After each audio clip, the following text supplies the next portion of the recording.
as the interim coach, what will your role be about the offense as well as the defense? Well, Coach O'Brien, he was the reason that I'm here to start with, so I appreciate that. And over the years here, we've done some good things, AFC championships and all of those South championships. But we know that it's a production business, and you have to produce. And we were not off to a good start this year, and the expectations were so much greater than what we've shown on the field. And so as a result of that, ownership decided to make the change. And so it is what it is. Know that there are two kind of coaches, those that have been fired and those that are going to get fired. That's the nature of the business we're in. What about your role over the offense as well as the defense from here on out? Well, I think that just like any other head coach, you have control of the team, and the game plan goes through me. The play calling, all right, also goes through me, and we're going to try to make the best of it, whether it's special teams, offense, or defense. Art Berman. Hi, Art. Good morning, Romeo. How are you? Good. How much does your experience as a head coach in Kansas City and Cleveland help you in this scenario, or is it not relevant? No, I think it's helpful having done the job before, because you have some idea about the workload that's involved, about the responsibility that's involved. And so now it's just a matter for me of working through what's on the plate, so that I can get into a routine, because I haven't been calling the shots for a while, so now I got to get back into the routine. How did you get the news that you were going to be the interim? Did Cal speak to you directly, quickly? And what was that moment like for you? Well, Coach O'Brien announced that he's being released, and he said that he recommended me for the position. And then I was told that I can be the guy if I'd like to be the guy. And so I told him I wanted to be the guy. And because I tell you what, it's going on 7 years here. I have relationships with a lot of these players. And I know that sometimes change is difficult, particularly when you bring somebody from the outside in. And so I want to do as much for these guys as I can. So see if we can finish this season on a good note, and have some stability in the organization. Aaron Wilson. Hey, good morning, Romeo. How are you? Hey, Aaron. Romeo, the rest of the season, priority to get Deshaun Watson and this offense clicking again, and also to kickstart a running game that's really been ineffective so far? Well, I think that we would like for Deshaun to be who we know he can be. And so we're going to work to try to make that happen. And I think that you're correct that if we can provide him with some tools and the running game help make him better. And so we're going to put an emphasis on our technique and fundamentals and try to get our running game going. In talking to some of your guys that played for you in Kansas City, including Jeff Allen, Eric Winston, they described your coaching style. One of them compared you to a Tony Dungy type of leadership. How would you describe your style of leading and how you interact with people, the way you talk to your players, what you try to do with your staff, just your style? Well, I think that through your interactions that we've had just in the locker room and in the press conferences, I think that I am who I am. And so I have demands, I have standards I expect them to meet, and I expect it, in the locker room and on the field. And I talk to those guys about it and let them know what it is, so that if there's an issue, if they're not living up to the standard, then they will not be surprised by whatever move needs to be made. Christy.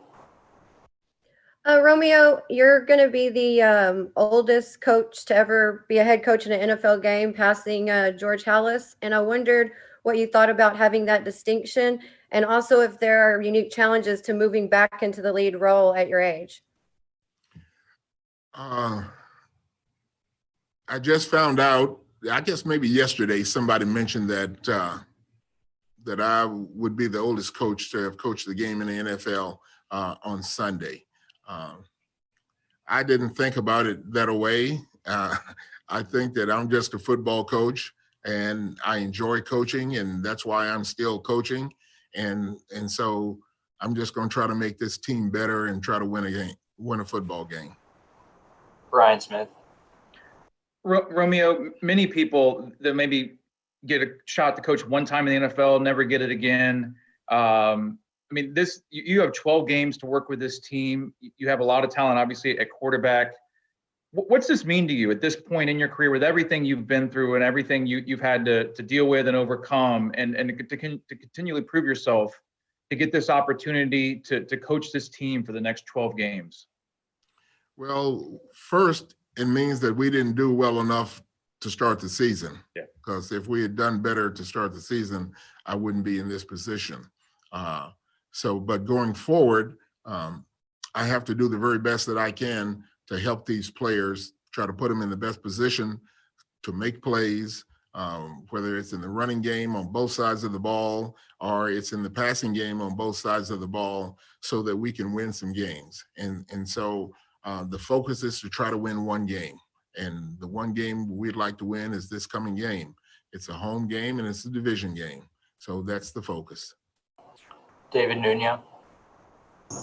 Romeo, team can make a run and get back in the playoff chase where you guys are right now?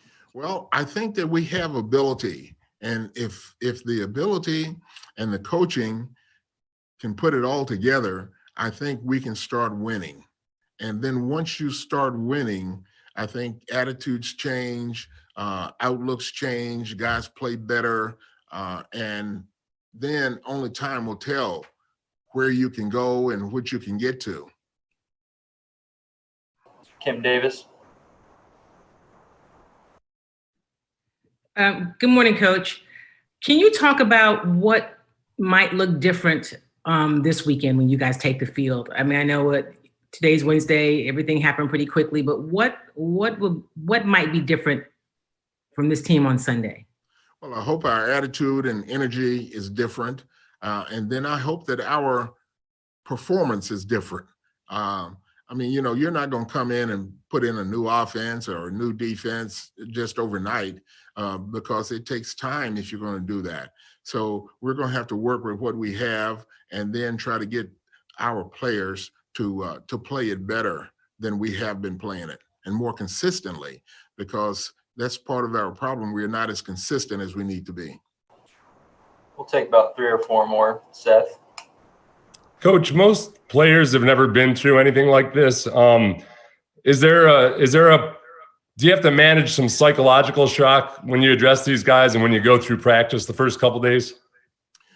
Sure you do. I mean, like anytime a player gets cut, there's some psychological issues that go around it, with his friends and his position group. Well, when the coach gets let go, all right, there are guys who are close with the coach. Now they wonder about their situation on the team, what's going to happen with them, is it going to change and all of that. So you have to deal with that. But I find out that if you are honest and straightforward with these guys, that they appreciate that the most. So that's what I try to be.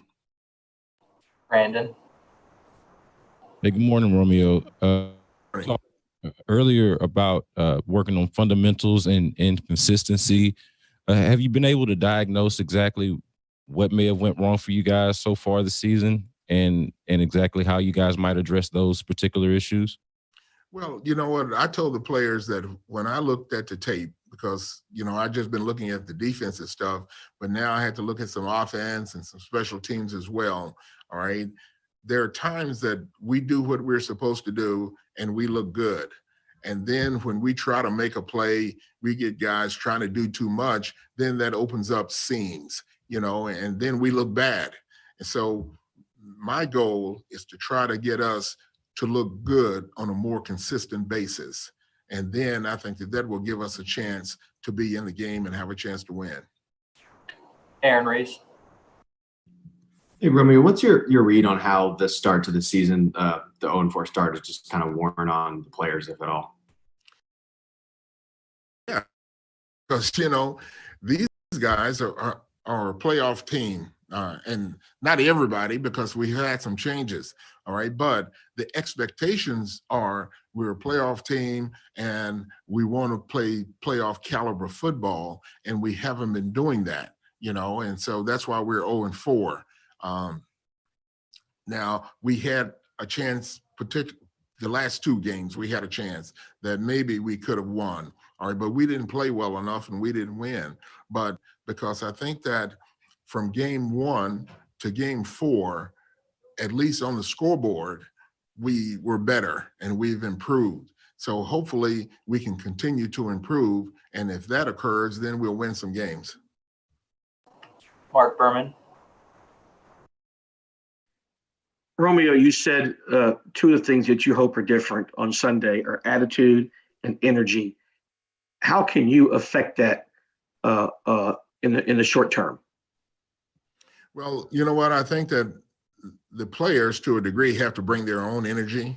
They have to be excited about playing, excited about the game, excited about the game plan. And if those things are in place, then they can be excited about playing and they can look forward to the game and what they are able to do in the game. So that's one thing that's key. The other thing is the discipline to do your job first and then try to help out, because some of these guys have been trying to help out, all right, before doing their job first. And so if we can just be consistent in doing our job, if I'm a B gap player, I need to win the B gap. Do that. Make sure that the ball doesn't run in the B gap. And if the ball runs in the C and they gain yards out there, then we got to talk to whoever is the C gap player and try to get that straightened out. But I think that's the way it works. When you talk about foundation and fundamentals, all right, boom, take care of your gap and then run to the football. Same thing offensively, if I've got to block a man, all right, block this man and then work up to the linebacker on the next level. Just don't go up to the next level and bypass the guy I'm supposed to get a hand on or a piece of, all right? But so those are the things that I'm going to try to emphasize so that fundamentally we can play good technique, be fundamentally sound, and be closer in the games to give ourselves a chance to win. We'll go last one for John. Romeo, all those things you're talking about, you've been trying to do them since the start of the season. Because your run defense has been so bad, you guys haven't even had the ball for 26 minutes in a game. How much of the bad run defense is what you talked about, technique and attitude, and how can players change what they've already been trying to do? Well, the thing that, John, that I have to do is I have to show them on the tape when they do it correctly and we get a stop or the guy gains 1 yard rather than 15, all right? And I have evidence of that on tape, that when things are done correctly, we can stop the run. When it's not done correctly, because somebody jumps out of a gap or somebody jumps off of a block to try to make a tackle and not understand that the running backs that we face are really good, all right, and they can show you one thing and then go another way, all right? I think that gives me encouragement because I see that they can do it. I know that they can do it. Now what I've got to do is I've got to get them to do it all the time. Thanks for the time, Romeo.